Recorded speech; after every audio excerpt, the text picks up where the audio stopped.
I'll make a brand new start of it in old New York. What is up, you guys? Gold Pony here today in the new 2020 Hyundai Elantra, courtesy of Jack G and Volvo Hyundai in York, PA. And so today I am in Hyundai's second longest running nameplate in the Hyundai lineup. That is the Elantra. First introduced to the US in 1992. And if you guys pick up a Consumer Reports magazine, you will see that the Elantra is constantly ranked above average reliability every single year. So it is definitely a solid pick. The question is, can it stack up to cars like the Corolla and Civic? And so today I intend to find that out. So as always, you guys, let's start with pricing. And so as you could probably expect, there will be several different trim levels for the 2020 Elantra.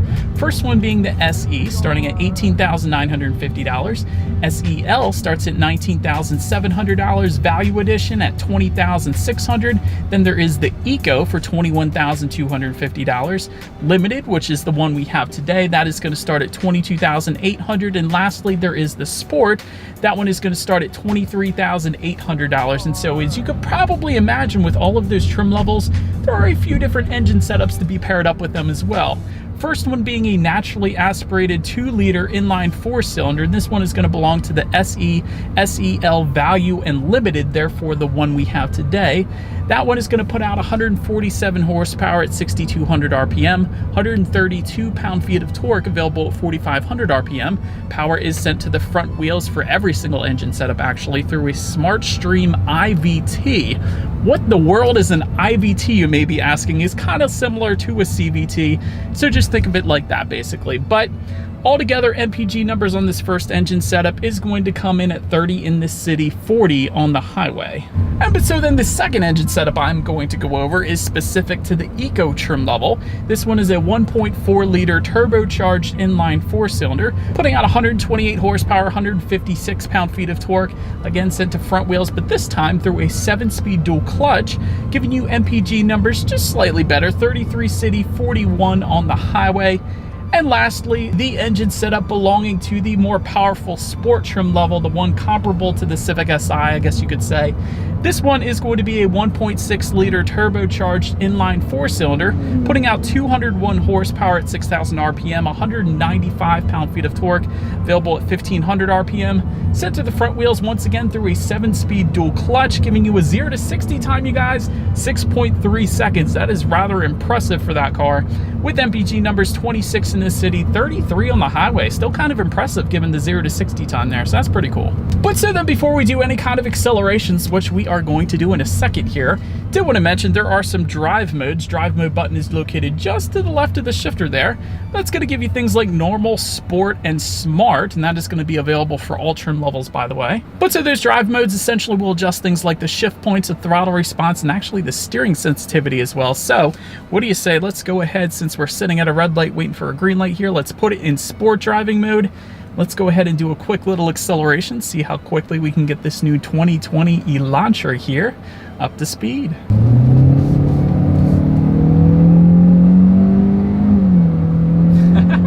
I like it. I actually kind of like that. It is a very nice engine sound to it, especially for it just being the basic engine setup. I really like that. It's not the fastest thing in the world. It's not going to be like the Sport trim level, but it has enough get up and go to get you merged onto the highway. And honestly, again, I really like the feel of that. It's not too bad. And so to go along with that, braking is equally important. And actually, between the trim levels, braking is going to differ slightly. For example, if you went with the SE trim level or the Eco trim level, you will find front disc rear drum brakes. So not as potent of a braking setup as all the other trim levels, because if you went with any of the other trim levels, you will find 4-wheel disc brakes. And actually, you're going to get larger front rotors if you were to go with that Sport trim level as well. I should mention that. But overall, braking feel today has been perfectly fine. No issues with bringing the Elantra to a stop. And again, I do have the 4-wheel disc brakes today, so that's definitely nice. Touching on handling and suspension a little little bit up front, you will find a McPherson strut front suspension. In the back, a coupled torsion beam rear axle. And so having said that, I will say the ride quality isn't bad. Definitely is, I guess, as expected for the Elantra. But again, a lot of the competitors do use an independent multi-link rear suspension. With that setup, you will get a smoother ride as well as a little better handling. And actually, that independent multi-link rear suspension will come standard on the sport trim level. So that is where you're going to get the best ride quality and handling capabilities, because that rear suspension is going to be a little better than the torsion beam rear axle that we do have today. But still, again, not that bad of a ride quality. I haven't had any issues there. And when it comes to the steering feel, I actually kind of like it, but I do have it in that sport mode. And like I said, the sport mode will adjust the steering sensitivity, so it does have a nice weight to it there. When it comes to cabin noise, you guys may hear, I do have the air on right now. So if you think you hear some wind noise, that is actually what that is. But really, cabin noise has been quite nice. And like I said, when you do hit the gas, the engine noise that comes into the cabin, that is a plus in my book. So definitely a fan of that as well. And touching on visibility, it is excellent in the Elantra. I can see perfectly fine out the back. Usually sedans, you're not gonna have any issues, but visibility is definitely on point. Shouldn't have any issues with the Elantra being a good daily driver for you there. But now I think it is time, let's check out the exterior of this new 2020 Hyundai Elantra. All right, so starting up front, you will find chrome horizontal bars on that front grille, with the exception, actually, of the sport trim. Sport trim is going to give you a black mesh design up there, but to the sides there, projector headlights are going to come standard for all trims but the limited and the sport trim level. For the limited and sport, which is what you're looking at right now, you will find LED headlights. So that's going to help give you a little better illumination at night. And actually, LED daytime running lights are going to come standard for the Eco, limited, and sport trim levels. And if you wanted that automatic feature, meaning the headlights will turn on automatically for you when it starts to get dark out, simply go with any trim but the SE trim level. That is the only trim that will not give you that automatic headlight feature. But anyhow, let's make our way to the side here. To the side, you will find a chrome belt line molding. You guys can see it right underneath the windows there. That is going to come standard for the limited and sport trim levels only. There's going to be some added side skirts if you were to go with the sport trim level, although we do not have that today, of course. But when it comes to the side mirrors, let's take a closer look here. They will come body colored power adjustable side mirrors for every single trim level, and then will come heated with the SEL trim level and up, and actually with integrated turn signals if you were to go with the limited or the sport trim levels. And then taking a look down at the wheel setup, let's get down here. 15-inch steel wheels with covers will come with the SE trim level. 15-inch alloy wheels with the Eco. SEL and Value are going to give you 16-inch alloy wheels. Limited is going to give you 17-inch alloy wheels. That is, of course, what you are looking at right now. And lastly, the Sport is going to bump that wheel size up to 18 inches. So if you wanted to easily distinguish between the different trim levels, simply look at the wheels, I suppose, because they are all quite different. But now, let's move our way to the back here. Rear spoiler is actually going to come standard with only the sport trim level. Every other trim level is going to essentially look like this. So definitely looks kind of good. It kind of looks like it has the little lip built into it, but it looks good back there. LED taillights are going to come with the limited and the sport trim levels. Rear diffuser down below is going to come with the sport, and actually it looks like we do have a little bit of it here with the limited as well, so definitely looks good down there. And of course, there is a single exhaust outlet tucked neatly away down there for every single trim level, and you will actually get dual tips if you were to go with the sport, but again, that's not what you're looking at today. And so you guys know what we have to do next, and before we do it, did want to mention that exhaust clip is actually going to differ slightly depending on the trim level. The Sport is going to give you a much deeper tone to it. It definitely sounds intense, but anyways, we do not have the Sport. I got to stop talking about it. As always, here is that exhaust clip.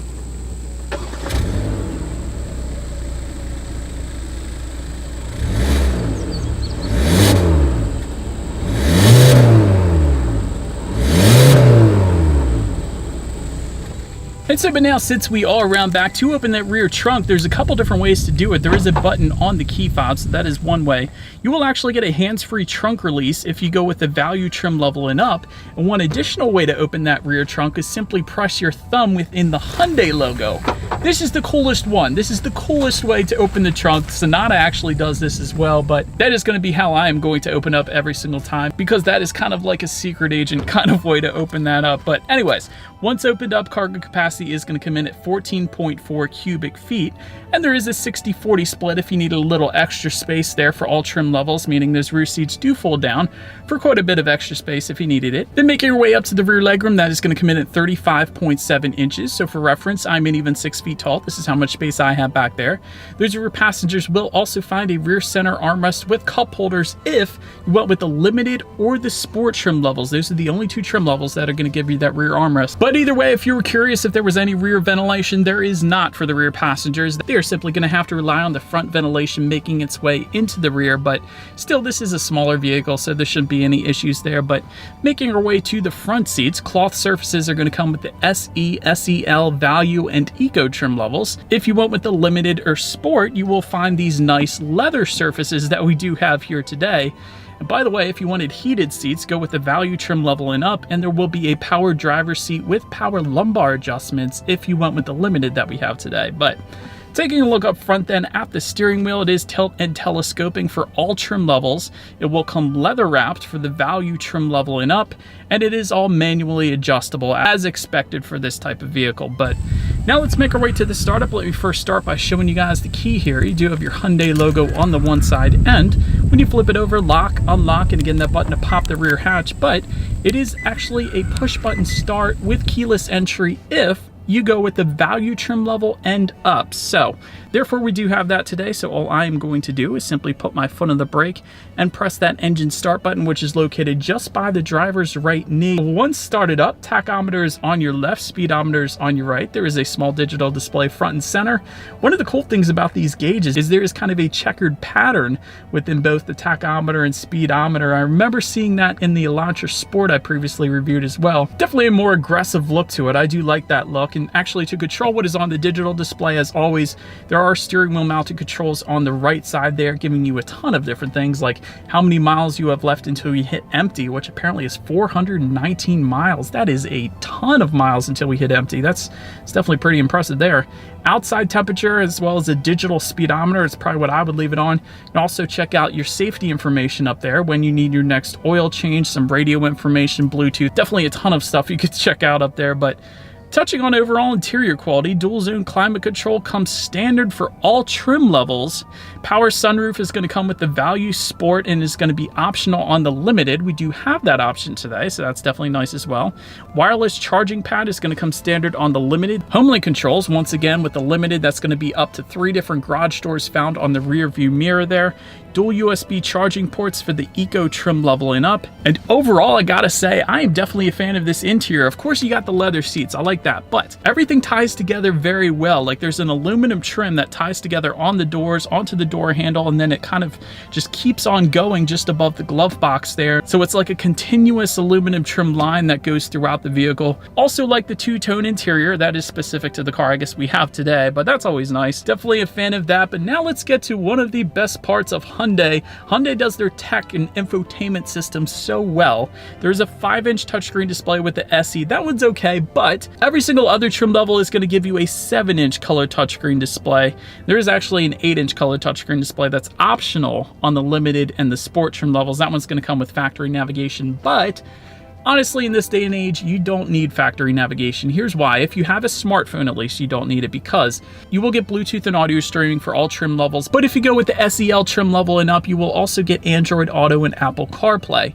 Meaning, if you have a smartphone, simply hook it up to the Elantra. That will give you free navigation through your smartphone, which you will never have to pay to get updated. It always has updated maps. It actually gives you speed traps as well, so you don't speed in those speed traps. And it tells you the speed limit of any given road as well. So a lot comes with those 2 apps, especially the Android Auto one. That's the one I use. I'm always a fan of that. But you can also actually, through Android Auto or Apple CarPlay, like and dislike your Pandora songs up in that screen. I use that a lot too.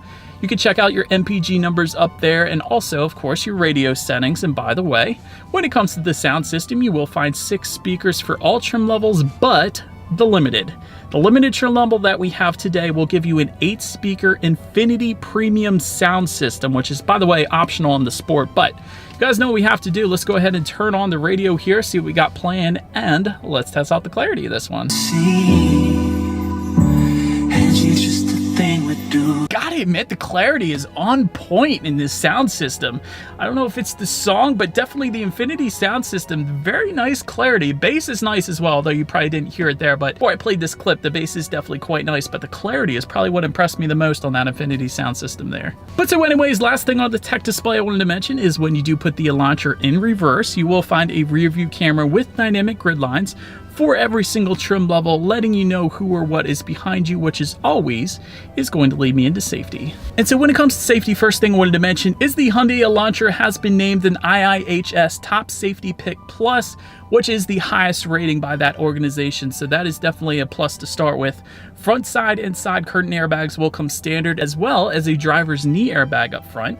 In the back, you're going to have latch, aka lower anchors and tethers for children for the rear car seats. Also standard, a tire pressure monitoring system, but also some of the more advanced safety features that will come standard on all trim levels is a forward collision avoidance assist system, lane keep assist, and a driver attention warning system. So if the car detects you're starting to get drowsy, it is going to notify you, perhaps urging you to pull over or get a coffee or an energy drink or whatever.